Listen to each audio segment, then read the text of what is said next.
So everyone, this is Dom is Live and welcome to Dom is Live News. And if you guys are subscribed to the channel, then you already entered in my awesome giveaway. If you guys are not subscribed, make sure you do so.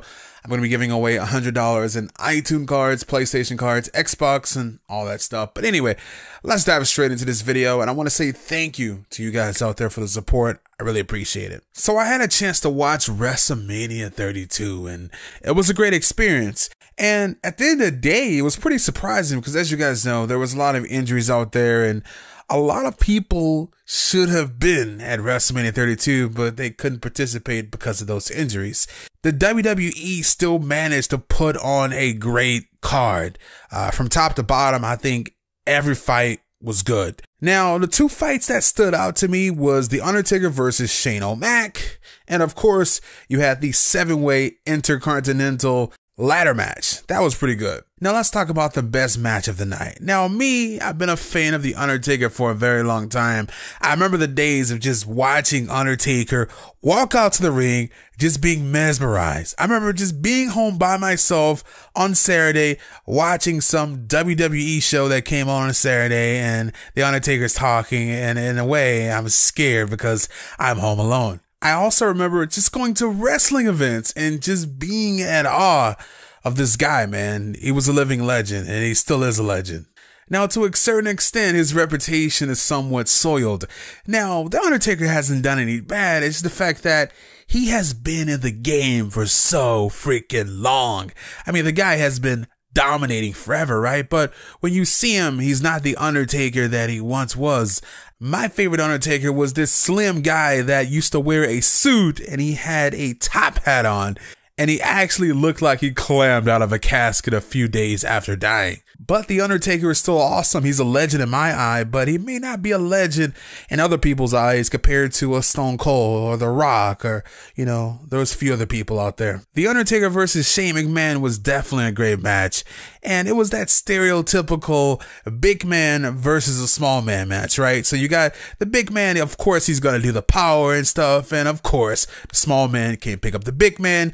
Now, the strategy of Shane McMahon definitely surprised me because he wanted to submit The Undertaker. He knew that if he was going to win this, it was going to have to be by him taking out The Undertaker by a submission. So what Shane would do over time was he would put Undertaker in chokes. He would put him in leg locks. Shane O'Mac was actually hanging in there.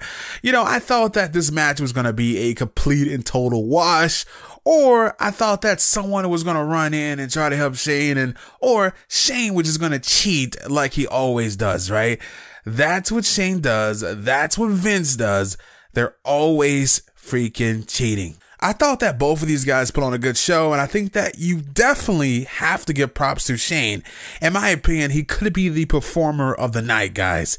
He was that good tonight. And I'm pretty sure he surprised a lot of people out there. His game plan was to choke out The Undertaker. He wanted to put The Undertaker in as many submissions as he could. That was his strategy. That was the game plan. Because, of course, The Undertaker's what, 6'11" to 7 feet and 360 something pounds.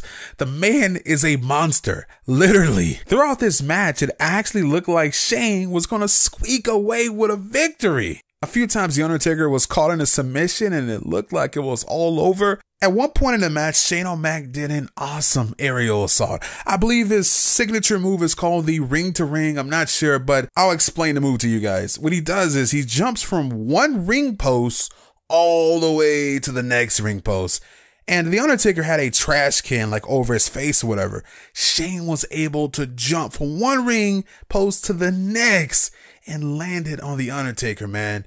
And at that point, I'm pretty sure a lot of people thought, whoa, the momentum has just switched and Shane could actually win this. And with Shane riding on all that momentum, things started to take a turn for the worse because he found some wire cutters and he started to chip away at the wire fence of the Hell in the Cell. The Undertaker woke up, then at that point, he drove Shane through the wall. They were both laying on the fence and the fence was laying on the announcing table. So at that point, of course, The Undertaker wakes up, does some damage on Shane. Then he decides to take Shane through the table. He picks Shane up, he has him ready for the Tombstone Power Driver, and as soon as he's about to do it, Shane flips over, gets the Undertaker in a crazy choke. And guess what, guys? It's not over from there. It is not over. The Undertaker turns his back, then jumps towards the second announcing table and just drives Shane through the table. He was pretty much out at that point. Now, somewhere through the scuffle, Shane manages to get the momentum once again. He has the Undertaker down. He's over there by the announcing table. Shane picks up this toolbox that had to be planted there either by him or one of his people or someone. And he just smacks the Undertaker across the head with this red toolbox. You guys know those huge handyman toolboxes that looks like a lunchbox, but it weighs about 30 pounds. Yeah, just smacked him upside his head with that. So all of a sudden, Shane starts to look in the air and everyone's like, what is he looking at? What's going on? Because this dude was literally staring at the top of the Hell in a Cell cage. He was staring at the cage and everyone's thinking, oh no. He is going to do it. Even the announcers were yelling no. And I'm not going to lie to you guys. Even myself, I was saying, no, don't do this, Shane. Don't do this, Shane. And at that point, Shane started to climb the cage. He climbed to the top of the Hell in a Cell with the Undertaker laying on the table. And guess what he did, guys? He jumped from the Hell in a Cell with a diving elbow. And he attempts to land on the Undertaker. The Undertaker moves out of the way. Shane lands directly on the table, breaks the table. The Undertaker is scot-free, just rolls out of the way, man. Misses the bullet. And I honestly think anyone that was watching WrestleMania 32 at that point, and they thought to themselves, oh, wrestling is fake. It's all fake. This is fake. Well, I'll tell you this, man. This is sports entertainment, and these dudes put their lives on the line to entertain. That's what it is. And I guarantee those people that would say that, they became believers, and they understood that this is serious business. So at that point, Shane was laid out on the ground. Honestly, guys, I thought he was hurt. He could have freaking exploded a lung, could have broken a bone, broke his neck, broke his elbow, anything, because he's jumping from 20 feet in the air and he's landing on a table. That table just straight hits the ground, collapses. So no one knew if Shane was okay. The Undertaker rises up like the dead man that he is, picks up Shane, and then takes him back into the freaking ring, man. Imagine that, guys. You're fighting, and all of a sudden, you make that one mistake, and you're at your all-time low. The person picks you up, is like, yo, you about to get the rest of this butt whooping. Picks him up, puts him in the ring, then performs the tombstone power driver on Shane, and it was all over. It was all over, guys. And I'm pretty sure Shane laid lying in the ring 5 minutes after the match was over. No one still knew if this guy had any broken bones or anything. Then the paramedics came out and just wheeled him out, man. They had to put him on a stretcher. Wrestling is real life, and people do get injured in the ring. And sometimes they get paralyzed or even die. If you don't believe so, ask Stone Cold Steve Austin, ask Triple H, ask Shawn Michaels. The list goes on and on. There's injuries that happen during matches. Bones and muscle can explode. Let's wrap this up. Just looking at Shane, it's crazy because he doesn't look like the type of guy that's athletic, but he is. This guy puts in mad work when it's time for him to perform, and he shows up, man. I can't believe how far he's able to jump from one side of the ring to the other. The risk that this guy takes just to put on a show. I remember one time back in the day, he jumped from the top of the Titantron. It honestly had to be about 50, 60 feet in the air. It was freaking insane, but this guy puts himself on the line, and guess what? It doesn't matter if he jumped down to pillows at the bottom. Jumping from the top to the bottom, 50, 60 feet in the air, and you're landing on pillows, you still can kill yourself. I don't care how soft those pillows are.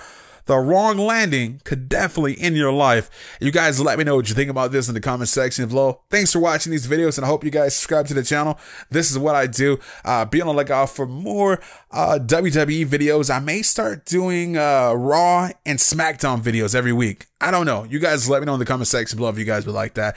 This is Thomas Live, and I'm out.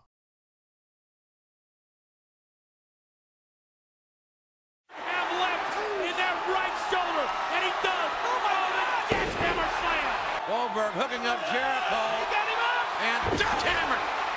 As if he's saying, you're next. This is bad. sight. No. Jackhammer on the bloody champion. Triple H is up. Will it be? Jackhammer. Jackhammer. And now. Jackhammer. The jackhammer. Watch this. Turn the TV off. Oh, The Rock is watching, King. Oh. Look at the strength into the jackhammer. The jackhammer. Goldberg making Christian think about it. One arm. Goldberg. Jackhammer. 280 pounds. Section. Oh my God. Whoa. That's a look at this. Jackhammer slam. It's storm out. One arm. Here it comes. Oh, Goldberg. Jackhammer. This is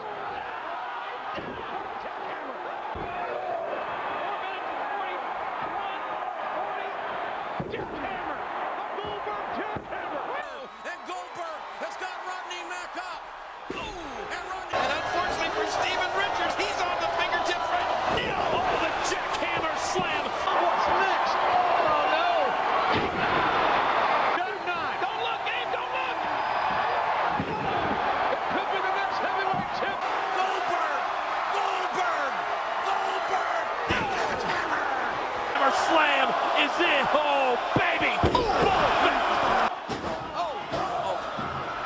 The spear. My God. Jackhammer. Jackhammer. Jackhammer. There. Oh, my God. He did it.